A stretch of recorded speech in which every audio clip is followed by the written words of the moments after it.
warahmatullahi wabarakatuh. Yang saya hormati Ibu Kepala SD Negeri Kutosari 1, yang saya hormati Bapak Ibu Guru serta staf kependidikan SD Negeri Kutosari 1. Pertama, marilah kita panjatkan puji syukur kehadirat Allah Subhanahu wa Ta'ala yang telah memberikan rahmat-Nya sehingga kita bersama bisa berkumpul pada kesempatan kali ini tanpa suatu halangan apapun dan dalam keadaan sehat walafiat.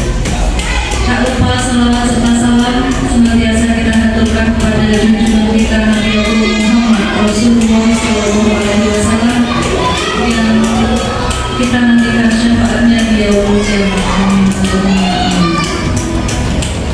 Sebelum saya mulai, Bapak Ibu, saya mengucapkan terima kasih dan mohon maaf yang sebesar-besarnya karena menyita waktu Bapak Ibu semuanya yang mungkin memiliki kepentingan yang sama pentingnya dengan diseminasi saya pada kali ini.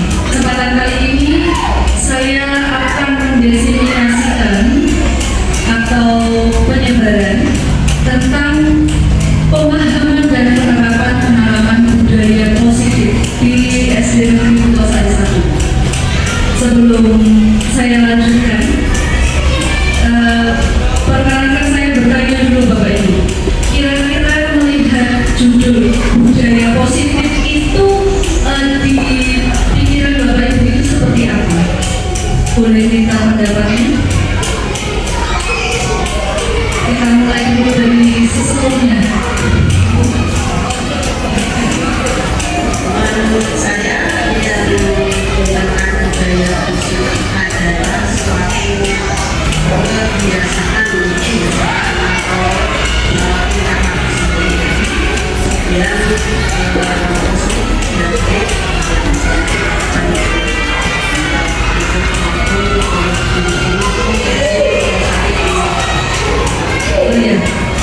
Terima kasih atas pendapatnya. Betul sekali ya, ada pendapat yang lain mungkin bisa menambahkan. Ya. Budaya positif adalah sebuah pembiasaan. Kalau tulis tadi berpendapat yaitu sebuah pembiasaan positif yang dilakukan secara rutin atau terus-menerus yang menimbulkan sebuah budaya. Jadi Bapak Ibu Guru, kita sebagai guru itu tugasnya sangat berat karena sebetulnya ketika menjadi seorang guru kita tidak hanya mendidik murid, tetapi kita adalah mendidik sebuah masyarakat. Ketika kita mendidik sebuah masyarakat, maka kita akan membuat sebuah budaya dari pembiasaan-pembiasaan kita. Apalagi kita guru kelas 6 guru SD ya, dari kelas 1 sampai kelas 6 itu akan membekas sebuah pembiasaan yang nantinya akan mewujudkan sebuah budaya bangsa Indonesia ke depannya. Budaya positif akan menimbulkan rasa aman, nyaman, dan bahagia bagi murid dalam proses pembelajaran dan kegiatan di sekolah. Sebetulnya tidak hanya bagi murid tetapi juga bagi guru dan lingkungannya. Ada beberapa konsep inti budaya positif yang akan kita bahas bersama. Kita diskusi saja ya Bapak Ibu, karena saya juga masih belajar. Mungkin Bapak Ibu guru punya pendapat yang lebih daripada saya. Konsep inti budaya positif ada 7 di sini. Yang pertama yaitu perubahan paradigma belajar. Yang kedua adalah disiplin positif. Yang ketiga motivasi perilaku manusia. 4 kebutuhan dasar manusia. Yang kelima posisi kontrol. Yang keenam keyakinan kelas, dan yang ketujuh segitiga restitusi. Nah, ini sebetulnya dari semua modul yang sudah dipelajari saya dalam CGP selama 1 bulan lebih itu, budaya positif itu yang paling berkesan karena budaya positif itu langsung membuat semacam evaluasi diri. Oke Bapak Ibu, perubahan paradigma belajar. Ada yang Bapak Ibu guru, pemikiran Ki Hajar Dewantara. Kita harus tahu dulu apa yang dimaksud dengan tujuan pendidikan. Dari tujuan pendidikan yang sekarang dan yang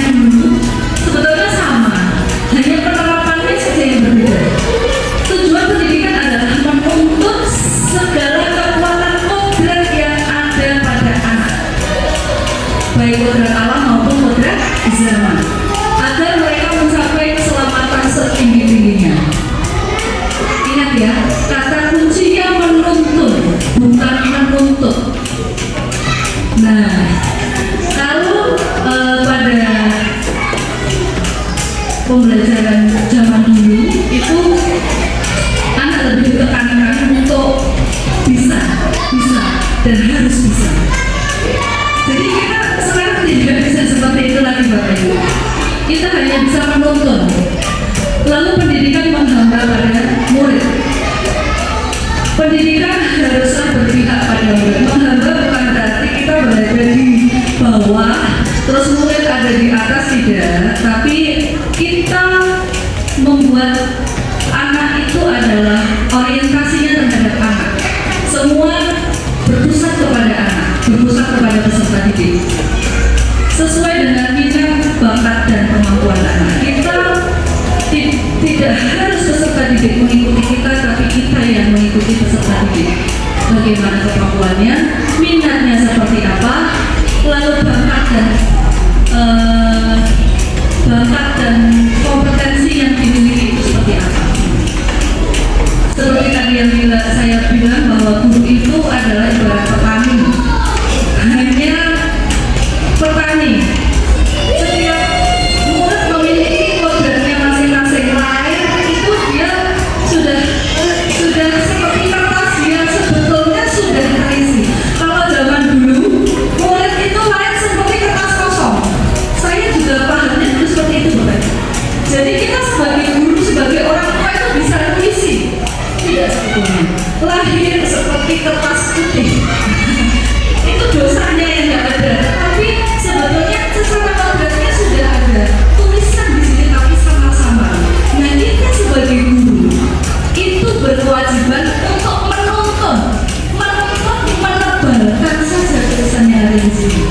Padi tidak akan tumbuh menjadi ilalang, tapi akan tumbuh menjadi padi. Tapi kita tuntut menjadi padi. Hanya memupuknya, memberikan yang terbaik, mengairi dan lain sebagainya. Hanya seperti itu. Tidak bisa mengubah kodratnya menjadi pohon semangka atau yang lainnya. Bapak Ibu, yang tadi saya bilang bahwa pembelajaran dengan paradigma baru, yaitu pembelajaran yang dirancang dengan prinsip berdiferensiasi. Bu Puji tahu pasti itu. Berdiferensiasi itu seperti apa? Seorang guru itu dituntut untuk menuntun siswa sesuai dengan kemampuan dasar anak. Maksudnya dasar kemampuan anak sendiri kita bedakan. Si A, si B itu nanti kita tingkatannya kita memberi perilaku itu berbeda. Dengan si A dengan kemampuan dengan gaya belajarnya mungkin SD, kemudian si B dengan gaya belajar seperti apa? Berarti kita untuk melakukan prinsip berdiferensiasi itu. Betul sekali, terima kasih. Aplaus untuk Bu Puji. Bahwa setiap murid itu unik ya. Maksudnya mungkin yang mau dikatakan Bu Puji adalah unik, memiliki gaya belajar yang berbeda-beda. Ada kinestetik, auditori. Kinestetik itu berat. Saya juga termasuk kalau menilai diri saya sendiri, saya orangnya kinestetik. Jadi saya ketika duduk tengah itu ya mau ngapain, mau apa seperti itu. Ada juga yang belajar dengan menggunakan auditori. Auditori itu menggunakan audio, lalu ada yang menggunakan visual. Jadi kita harus betul-betul mengetahui anak itu gaya belajar profilnya seperti apa, lalu minatnya seperti apa, dan kemampuannya seperti apa. Kita tidak bisa meminta burung untuk berenang. Kita juga tidak bisa meminta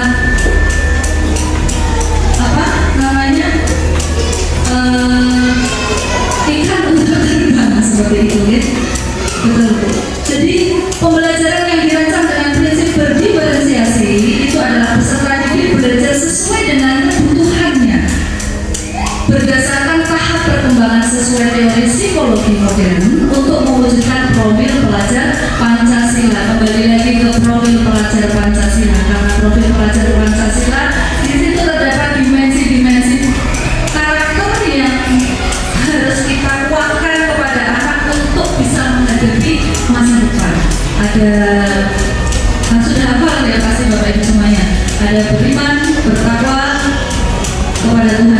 esa dan berakhlak mulia, ada berkebinekaan global, bergotong royong. Bergotong royong di sini bukan berarti bekerja sama seperti betul, bukan ya. Bergotong royong ini adalah bersama-sama, berkolaborasi. Lalu ada kreatif, bernalar kritis, mandiri. Nah, ini disiplin positif. Disiplin positif. Sebelum saya ke disiplin positif, coba bisa ada yang berpendapat apa itu disiplin? Pak Amal mungkin? Disiplin, kita kan selalu bilang, nah disiplin, ayo yang disiplin ya, besok lagi jangan seperti itu, harus disiplin. Nah, disiplin itu seperti apa? Kalau menurut saya itu disiplin adalah sebuah manajemen waktu yang baik. Betul. Boleh? Ada lagi? Disiplin secara harfiah artinya adalah sesuai dengan aturan. Sesuai dengan aturan. Oke. Boleh? Oh. Pak Abed, coba disiplin apa Pak Abed? Oh sudah. Disiplin, coba kita lihat ya. Disiplin itu apa sih sebetulnya? Terlihat tidak nih? Disiplin berasal dari kata disiplina. Disiplina yang artinya belajar sebelum Bapak Ibu.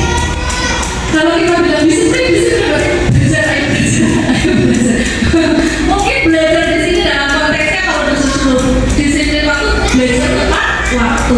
Oke. Disiplin mengacu pada disiplin diri yang memiliki tanggung jawab terhadap apa yang dilakukan berdasarkan nilai-nilai yang diyakininya. Jadi disiplin diri terhadap sesuatu yang diyakini. Lalu disiplin positif itu merupakan salah satu cara penerapan disiplin yang bertujuan untuk menumbuhkan kesadaran serta memberdayakan peserta didik tanpa imbalan, tanpa ribet, ancaman atau hukuman. Sebagai pendidik, tujuan kita adalah menciptakan peserta didik yang memiliki disiplin diri sehingga mereka berperilaku mengacu kepada nilai-nilai kebajikan universal dan memiliki motivasi intrinsik dalam perubahan perilaku ke arah yang lebih baik. Tidak hanya disiplin waktu atau sesuai dengan aturan. Kalau disiplin yang kita pahami memang sesuai berperilaku sesuai aturan. Tapi tidak ya, karena disiplin itu adalah tanggung jawab berdasarkan apa yang sudah diyakininya. Intinya begini Bapak Ibu, kalau kita yakin terhadap sesuatu, misal ada seseorang yang kita sukai, wes pokoknya aku senangnya kayak, aku senangnya kalau Tina, ada disodorkan dengan yang lebih cantik bernama Sari misalnya, mau tidak Bapak Ibu? Tidak mau, wes pokoknya aku panggilnya kalau Tina, terus aku yakinnya sama Tina. Ketika kita yakin akan sesuatu, maka kita akan dengan sendirinya berperilaku sesuai dengan yang kita yakini. Seperti itu. Disiplin positif itu cara penerapan disiplin yang mengajarkan anak bertanggung jawab dan menumbuhkan kesadaran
menghindari ketidaknyamanan atau hukuman.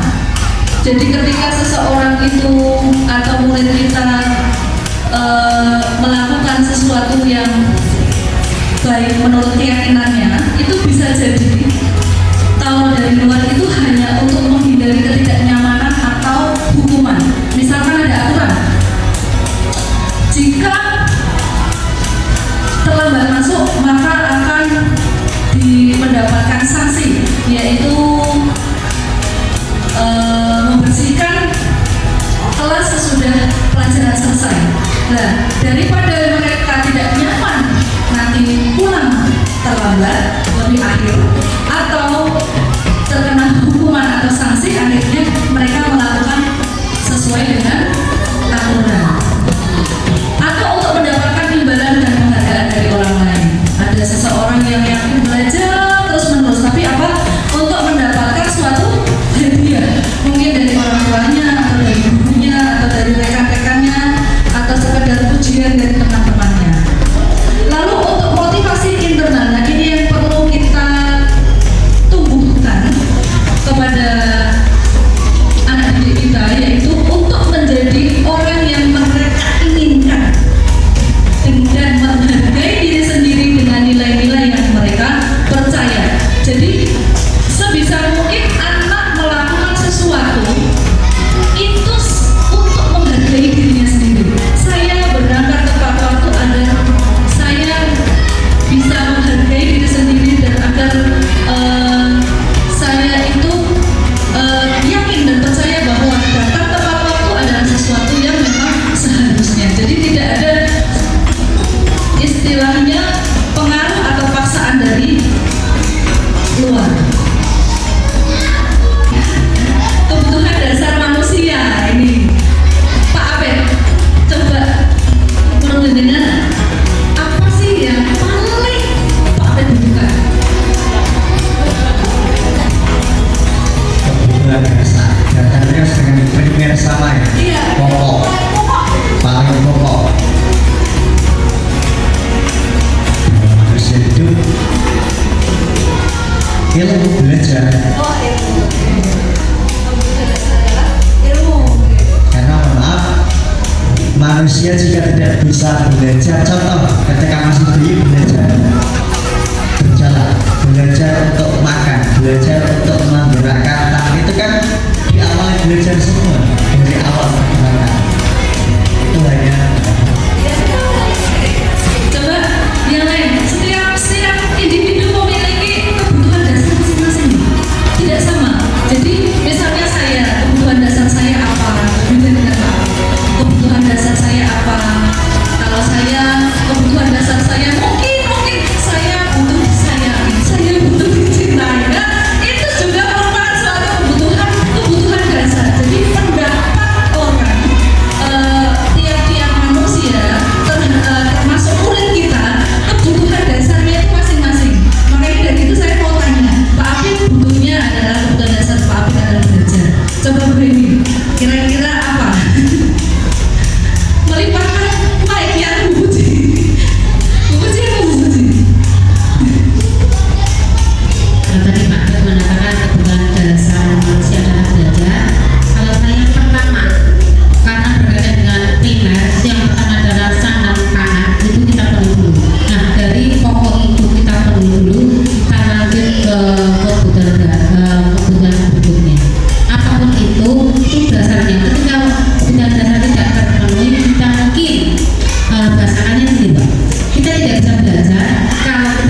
sesuatu yang kita lakukan untuk mendapatkan apa yang kita inginkan. Tadi betul ya, kalau kita mau bertenaga berarti kita harus makan.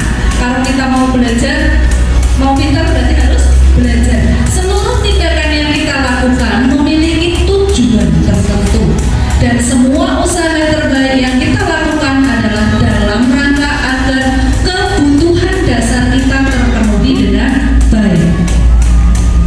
Apa saja sih sebetulnya kebutuhan dasar itu? Ada 5, Bapak Ibu. Yang pertama yaitu bertahan hidup. Tadi yang dipuji, katakan kita harus makan, sandang, pangan, papan, itu untuk bertahan hidup. Makanan, pakaian, tempat tinggal, keamanan, dan kesehatan. Lalu yang kedua adalah kasih sayang dan rasa diterima. Tidak hanya kasih sayang, rasa diterima. Kita membutuhkan itu. Karena kita tidak diterima di suatu tempat, maka akan merasakan tidak nyaman. Rasa diterima, dipedulikan, berbagi, kerjasama, menjadi bagian dalam kelompok itu penting. Lalu yang ketiga, penguasaan pasti ada.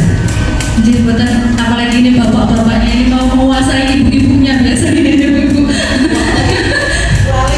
Oh, terbalik, ibu-ibu mau menguasai bapaknya. Oh, harga diri itu, harga diri kita, harga diri, keinginan untuk dianggap, lalu memimpin dan berprestasi, diakui juga didengar. Jadi kita butuh tidak hanya mendengar, tetapi kita juga butuh didengar. Apalagi perempuan ya, maunya didengar. Lalu kebebasan. Kebebasan di sini adalah mandiri, memiliki pilihan, mencoba hal baru, mampu mengendalikan arah dirinya. Lalu ini yang biasanya kebutuhan yang dibutuhkan anak-anak didik kita ini, murid-murid kita, peserta didik kita, yaitu kesenangan, bermain, humor, antusiasme, dan tertawa. Dengan memenuhi kebutuhan kesenangan ini, kadang mereka melakukan sesuatu hal-hal yang mungkin membuat temannya tidak nyaman, pusing, itu jahil, itu anak-anak itu seperti itu. Jadi sebelum kita mengatakan kamu seperti ini ya nak, pasti anak itu melakukan hal tersebut ada tujuannya, yaitu untuk memenuhi kebutuhan dasarnya.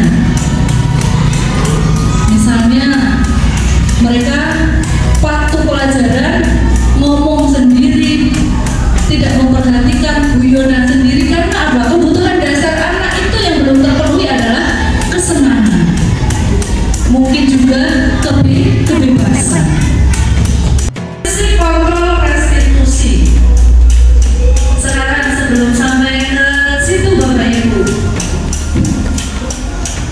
yang mau saya tanyakan terlebih dahulu, yaitu di sebuah sekolah, tidak harus sekolah di mana-mana, pasti ada namanya aturan. Aturan berkaitan dengan sanksi atau hukuman. Yang tidak mengikuti aturan atau melanggar aturan maka akan dikenai sanksi atau hukuman.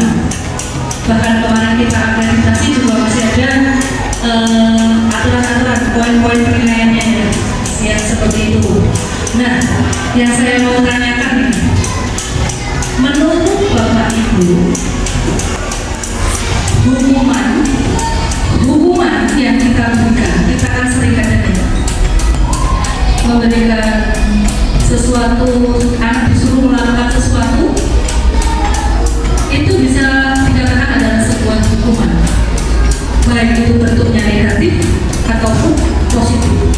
Dari perilaku melakukan sesuatu lalu kita tidak sesuai dengan hati kita atau keyakinan kita, maka atau keyakinan dari sekolah, maka akan diberikan sebuah tindakan, bisa positif bisa negatif. Menurut Bapak Ibu, apakah hukuman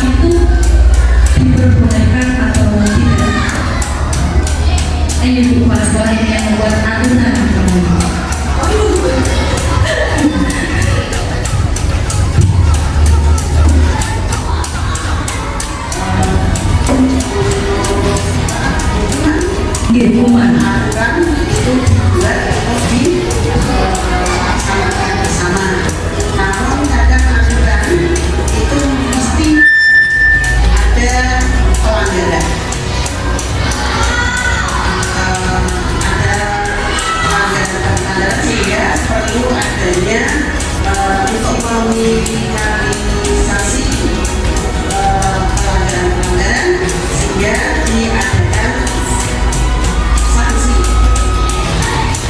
Kalau aturan atau model pembelajaran di era sekarang, kemungkinan sanksi itu tidak diperbolehkan.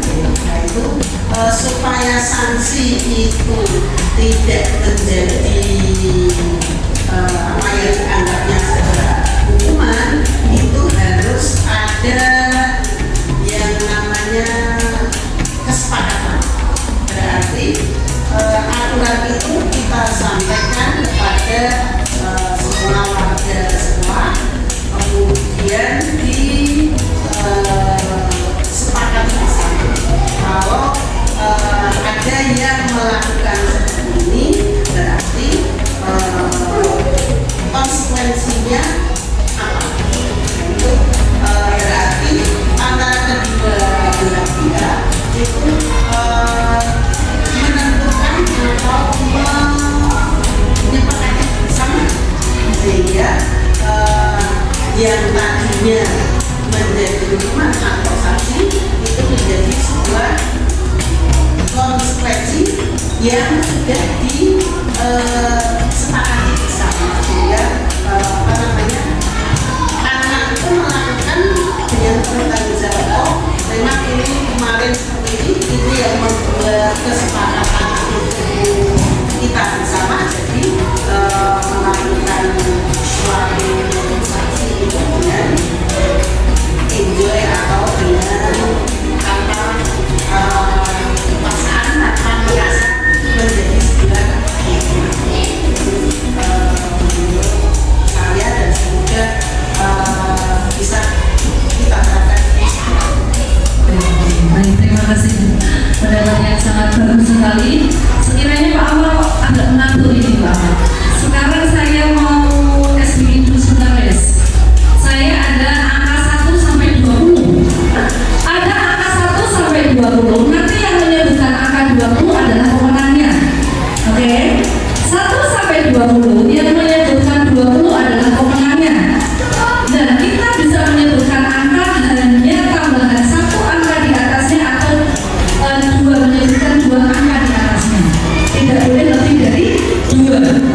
Nah, nanti yang menyebutkan angka 20 adalah yang pemenangnya. Bisa kita mulai coba dulu. Kan harus urut 1 sampai 20 dulu. Pak Amal dulu atau saya dulu? Saya dulu. 1, 2, 3, 4, 5, 6, 7, 8, 9, 10, 11, 12, 13, 14, 15, 16, 17, 18, 19, 20. Saya yang menang. Karena saya berani bukan 2 loh. Seperti itu. Loh, kata Amal yang bilang 17, 18, saya boleh menyebutkan 2 angka saja ya, 19, 20. Bisa coba? Oke. Ini harus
dulu ya. Jika ada seorang siswa, ini biasanya Pak Akib ini paling gercep kalau saya dengar. Seorang siswa tidak memakai atribut lengkap pada saat upacara bendera, kira-kira apa yang bukan yang akan dilakukan, kira-kira apa yang sudah dilakukan Pak Akib ini?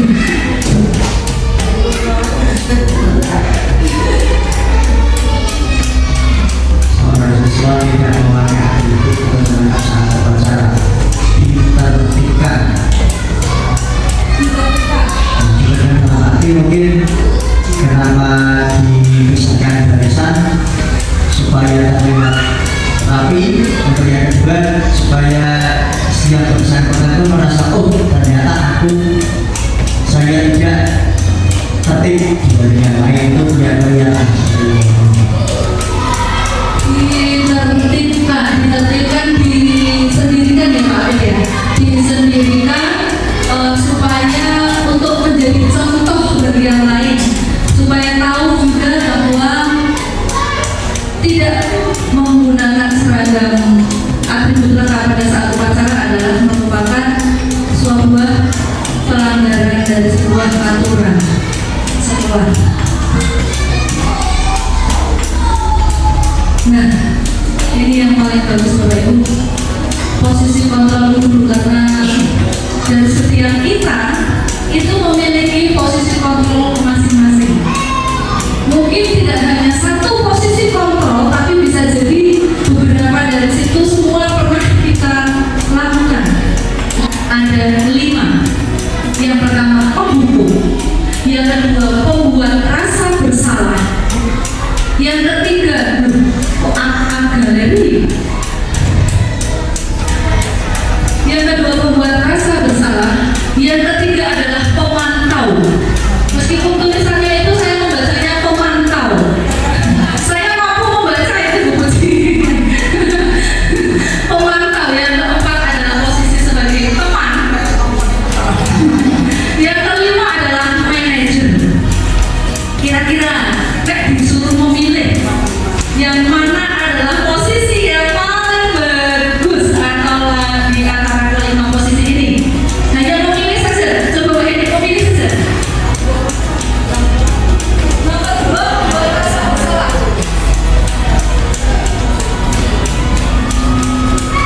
Itu ketiga, itu pemantau. 3 pemantau, 4 teman, 5 manajer. Apa? Manajer berbeda. Nomor 3 pemantau. Pak, teman Bu Puji, teman Bu, teman is manajer. Saya butuh Pak Tegar sini Pak. Oke ya, kita coba lihat satu persatu. Contoh penerapan 5 posisi kontrol guru. Ketika siswa tidak memakai atribut lengkap saat upacara bendera, misal menjadi penghukum, hormat pada bendera selama 1 jam setelah upacara.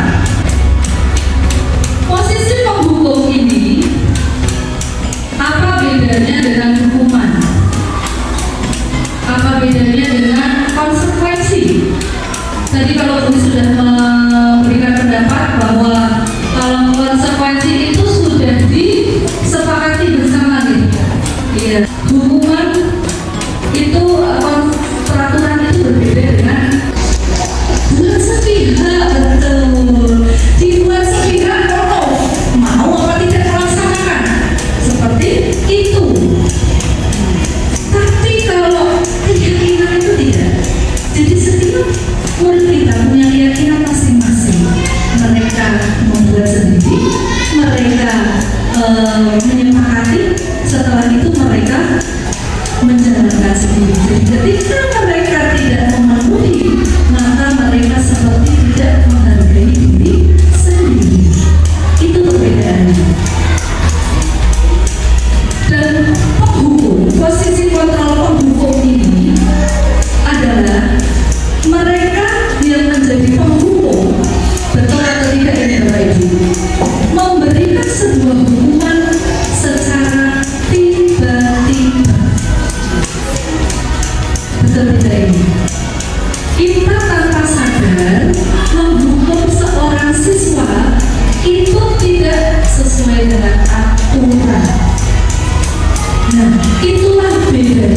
Posisi penghukum adalah menghukum siswa secara tiba-tiba. Jadi posisi ini menyebabkan siswa menjadi merasa rendah diri, menjadi malu secara psikologisnya. Makanya pada era sekarang tidak boleh adanya suatu hukuman, karena menghukum siswa meskipun positif itu memberikan dampak psikologis. Misalnya seperti ini, anak tidak mengerjakan PR, terus hukumannya positif ini Bapak Ibu, disuruh membaca buku di perpustakaan.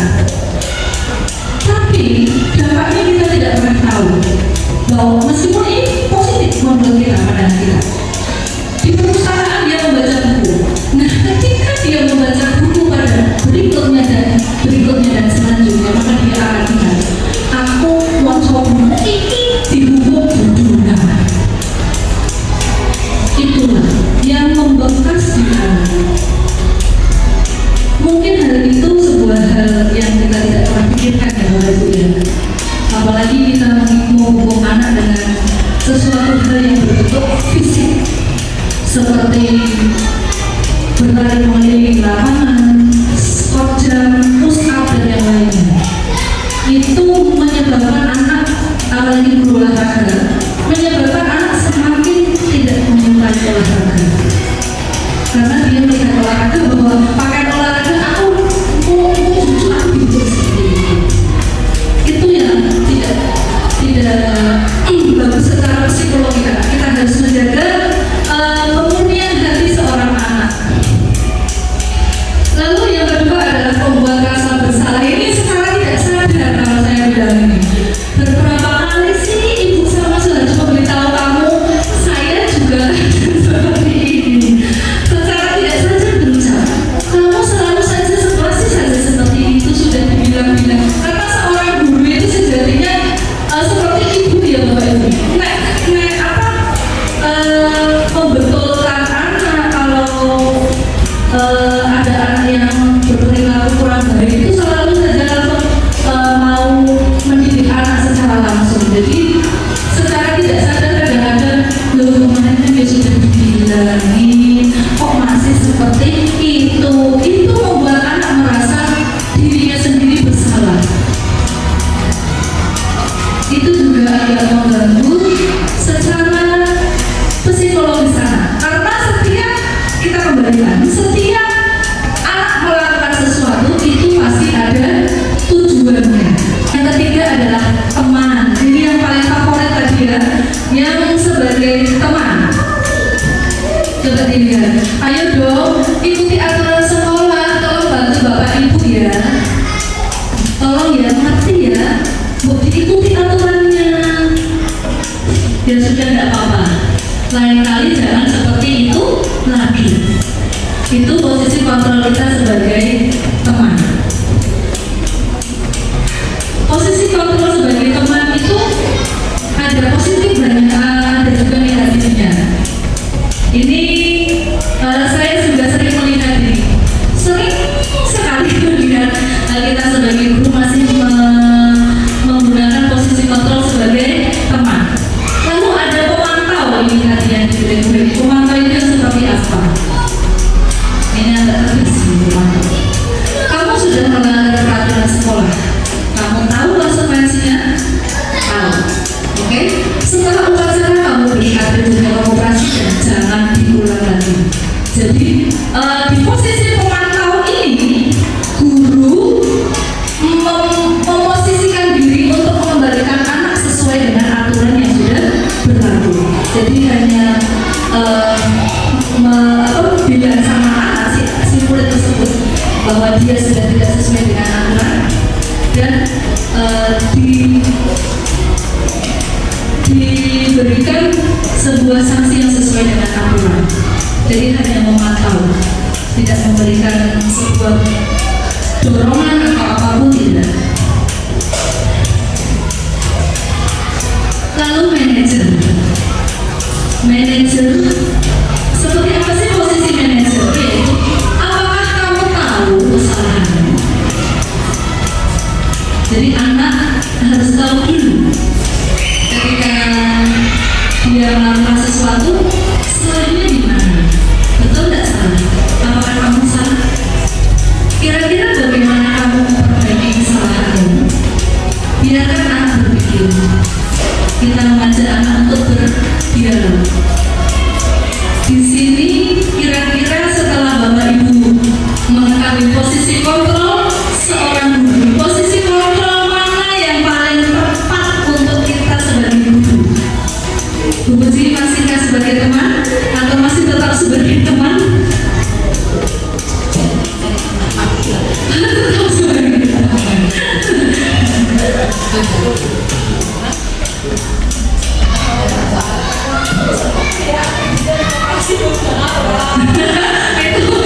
Oh, oke, bisa seperti itu.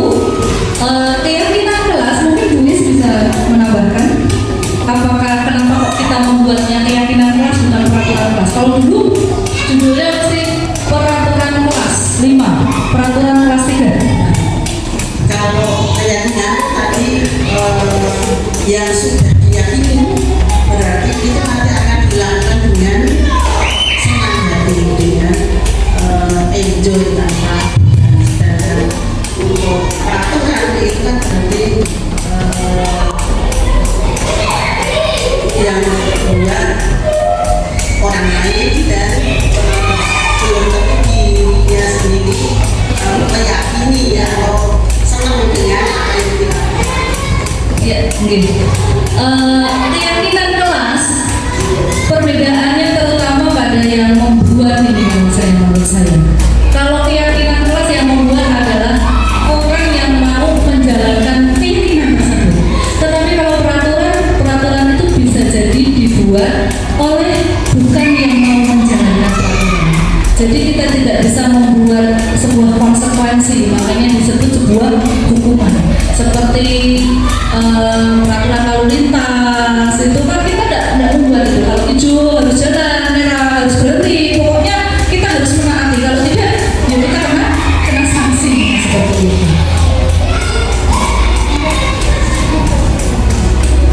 Pembentukan sebuah keyakinan kelas. Keyakinan kelas. Apa sih keyakinan kelas itu seperti apa? Yaitu bersifat abstrak. Abstrak di sini yaitu misalnya membuang sampah sembarangan, dilarang membuang sampah sembarangan. Terus atau peraturan yang lain yaitu harus mengikuti piket kelas, harus melaksanakan piket kelas. Nah itu kalau digabung menjadi abstrak yaitu menjaga atau kita meyakini untuk menjaga kebersihan. Kebersihan itu lingkupnya bisa piket, bisa lingkungan, bisa yang lainnya. Saling menghormati. Saling menghormati itu bisa tidak berbicara keras, bisa menghargai pendapat orang lain. Lingkupnya abstrak. Seperti itu Bapak Ibu. Berupa pertanyaan-pertanyaan universal dibuat dalam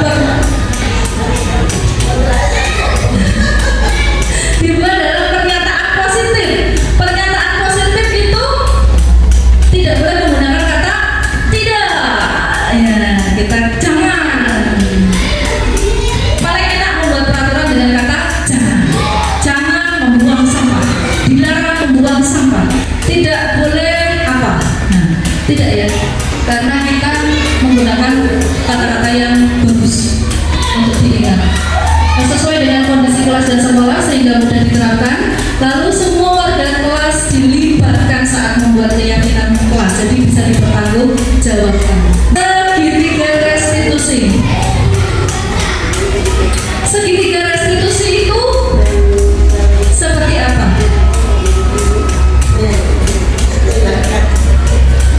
Segitiga restitusi adalah sebuah proses dialog yang dijalankan oleh guru agar dapat menghasilkan murid yang mandiri dan bertanggung jawab.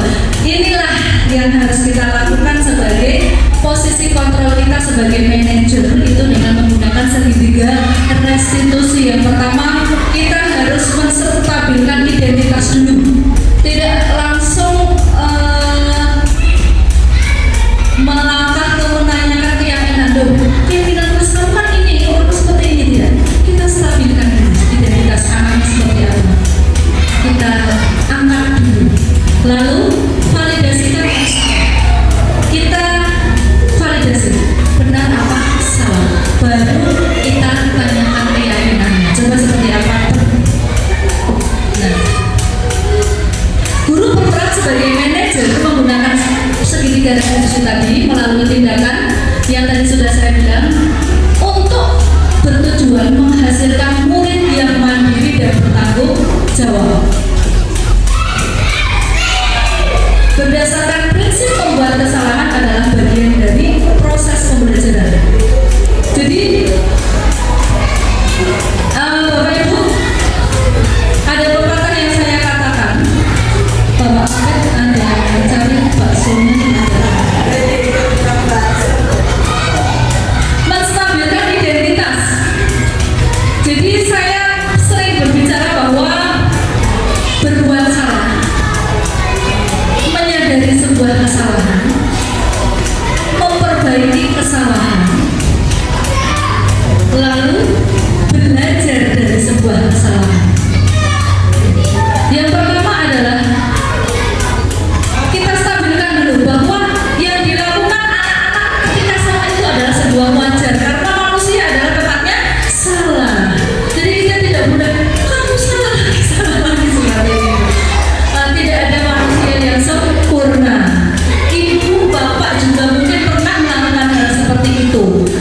sepakati bersama seperti apa gambaran sebuah kelas yang ideal menurut kamu, lalu kamu ingin menjadi orang seperti apa. Kira-kira Bapak Ibu, kemungkinan setelah diseminasi ini saya berharap bisa menerapkan segitiga restitusi ya Pak Afid ya. Terutama saya sendiri juga mungkin Bapak Ibu. Ini ada beberapa implementasi budaya positif yang sudah saya lakukan di sekolah. Yang pertama adanya religius yang pembiasaan asmaul husna dan surat pendek. Ini kelompoknya adalah Bapak Afid Saidin, ada BTI juga. Lalu ada pembiasaan berdoa di awal dan di akhir pelajaran. Mungkin ini dilakukan oleh seluruh Bapak Ibu guru di Sukasari bahkan di seluruh Indonesia. Lalu pembiasaan menghafal bacaan sholat bersama. Saya lakukan ini setelah pulang untuk mengingatkan kembali, terutama tasyahud akhir. Itu anak-anak sering lupa, jadi ketika mau pulang dan tahiyat akhir itu bacaan doanya saya bacakan, hafalkan bersama-sama dengan anak. Lalu ada nasionalisme. Ini saya ketika setelah mengucapkan asmaul husna menyanyikan lagu nasional bersama-sama. Nah ini mungkin kita sudah pernah menyepakati bersama bahwa ketika menyanyikan lagu nasional itu akan berputar. Mungkin tidak hanya saya, budaya positif ini bisa diberlakukan kembali untuk ibu bapak guru yang lain supaya bersama-sama, karena murid paling senang kalau gurunya, guru kelasnya yang berada di depan, apapun itu, dengan apapun itu. Jadi akan lebih senang kalau kelas 1 yang menyanyikan puji, kalau kelas 6 yang menyanyikan juara, seperti itu. Kelas 2 yang akan menyanyikan Pak Afid.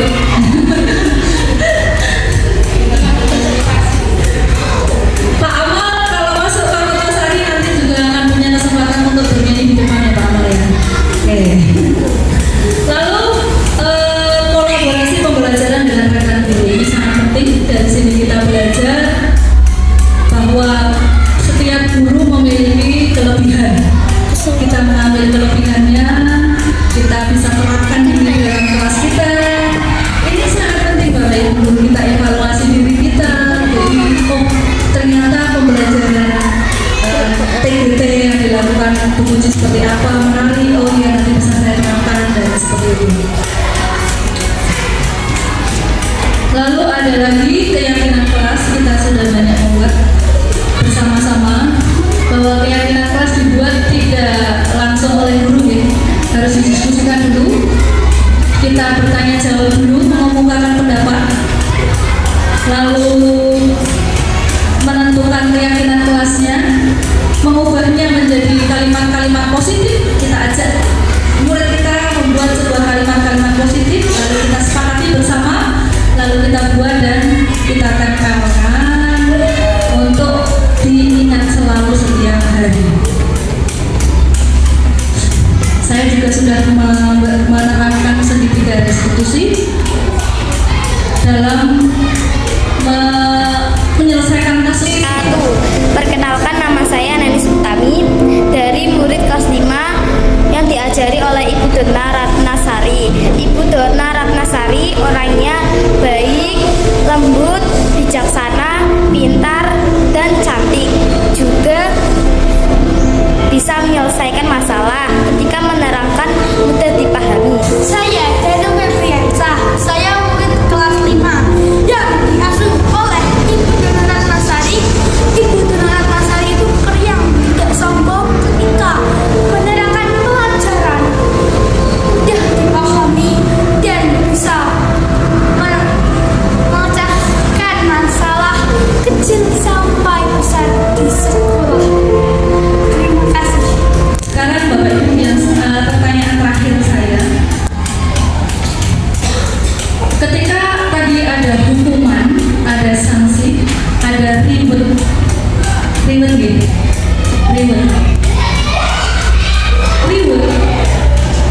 itu apakah bagus?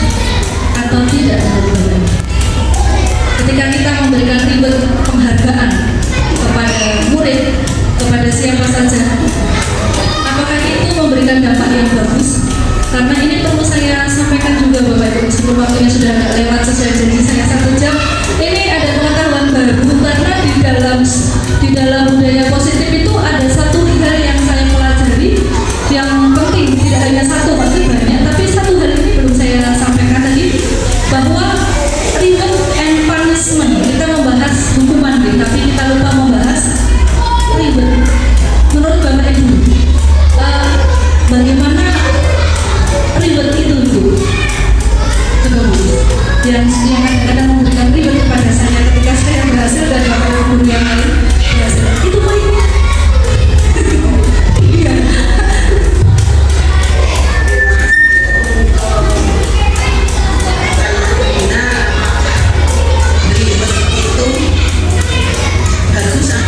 Apa tidak?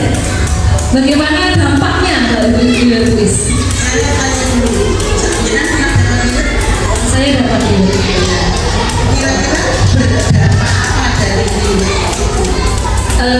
Dampak reward yang saya dapatkan ketika dampak positifnya memang ketika mengerjakan sesuatu ada harap-harapnya tulis ketika menang gitu ya tulis ya. Tapi ketika saya mengajari lomba memang tidak begitu mengharapkan suatu itu karena memang itu sudah adalah merupakan suatu kesenangan kalau saya punya. Saya senang untuk melatih sesuatu, tetapi ketika menang tiba-tiba menang ya akhirnya saya seperti ini dapat ribet nggak ya? Ya seperti itu gitu. Berarti ribet itu kan berarti tapi ada motivasi ya.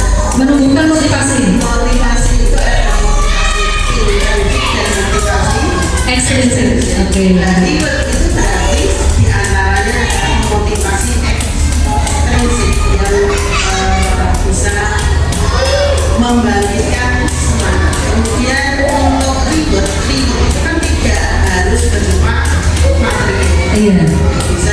Bisa berupa ucapan dan ujian, sehingga orang yang diberi itu seolah-olah diakui. Tadi kalau tidak salah kita juga apa sih kebutuhan dasar manusia, Kebutuhan dasar manusia, pengakuan. pengalaman diterima dan dihargai. Berarti menurut saya itu ya penting, hanya bagaimana kita bisa memberikan ribet itu secara kemudian untuk anak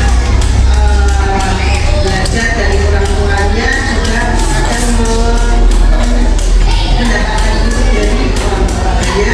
Orang tua harus juga pintar-pintar memberikan ribet yang bisa menimbulkan dampak positif dengan ribet yang berlebihan yang akhirnya menimbulkan hal yang Terima kasih Bu Is, bagus sekali pendapatnya. Dari pembelajaran budaya positif ini, saya merefleksikan diri Bu, Bapak Ibu guru semuanya, bahwa hal yang menarik bagi saya dan di luar dugaan, karena saya berpikir sama persis dengan Bapak Ibu semua, adalah saat mempelajari motivasi manusia berupa penghargaan. Tadi belum saya bahas karena saya baru fokus ke dulu. Ternyata penghargaan terutama untuk murid itu berdampak kurang baik bagi murid.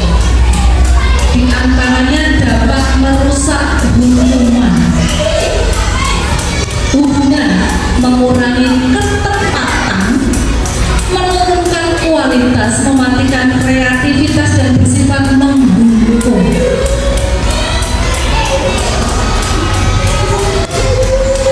Itu Bapak Ibu, coba kita telaah kembali. Kenapa bisa dikatakan merusak suatu hubungan? Aku diparingi budonan coklat yang sebelahnya nggak dikasih, yang sebelahnya pengen, jadinya berbesar kepala, sombong. Yang sebelahnya sebetulnya iri memunculkan sebuah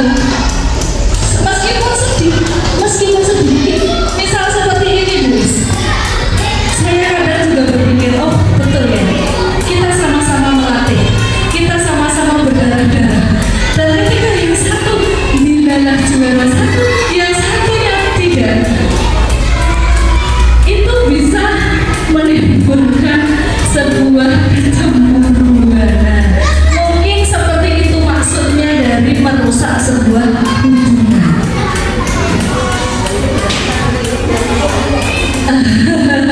Karena memang ribet itu sebetulnya kita hindari. Ribet lebih baik kita hindari karena kita harus lebih memunculkan motivasi instruksinya anak. Jadi anak tidak melakukan sesuatu untuk mendapatkan suatu penghargaan dari orang lain, tapi anak melakukan sesuatu untuk menghargai dirinya sendiri. Jadi kita mulai memahami bahwa ribuan punishment atau hukuman itu tidak baik, menurunkan kualitas. Aku berusaha menang tapi ora menang kok. Aku berusaha menang tapi ora biji 100 kok. Akhirnya terus biasa aja. Padahal belum tentu segala sesuatunya endingnya seperti apa. Ketika anak berusaha maksimal, aku sudah berusaha maksimal tapi nilai kok 100 orang dikai, seperti itu. Mematikan juga kreativitas. Karena kembalinya ke bahwa setiap manusia, setiap murid itu adalah unik, memiliki kemampuan sendiri-sendiri. Jadi kita tidak bisa mengatakan memberikan reward, oh yang ini pintar ini, yang ini tidak bisa, karena mereka semua pintar, mereka semua berhak mendapatkan reward seperti itu. Refleksi juga, perubahan yang terjadi adalah saya menyadari bahwa posisi kontrol yang biasa saya lakukan adalah pemantau atau teman. Seharusnya sebagai guru saya menerapkan posisi kontrol sebagai manajer dan menyelesaikan masalah dengan segitiga restitusi. Terima kasih sudah selesai Bapak Ibu Guru. Pada kesempatan kali ini saya mengucapkan mohon maaf yang sebesar-besarnya karena saya tahu betul bahwa budaya positif yang saya sampaikan adalah berkaitan dengan perilaku kita sehari-hari, termasuk saya juga. Semoga yang saya sampaikan bermanfaat dan bisa diterapkan di sekolahan. Ada satu hal sebetulnya saya sudah menyiapkan papan di sini untuk refleksi, kira-kira bisa nanti ditempel nanti sambil kita makan bakso bersama. Ada dua pertanyaan yang nanti akan ditulis oleh Ibu. Satu, disiplin positif apa yang akan Bapak Ibu lakukan untuk perbaikan sekolah bahkan kelas kita, kelas atau sekolah kita, dari beberapa disiplin positif atau budaya positif nanti bisa kita terapkan ya mungkin ya, ada yang bagus di situ. Lalu yang satunya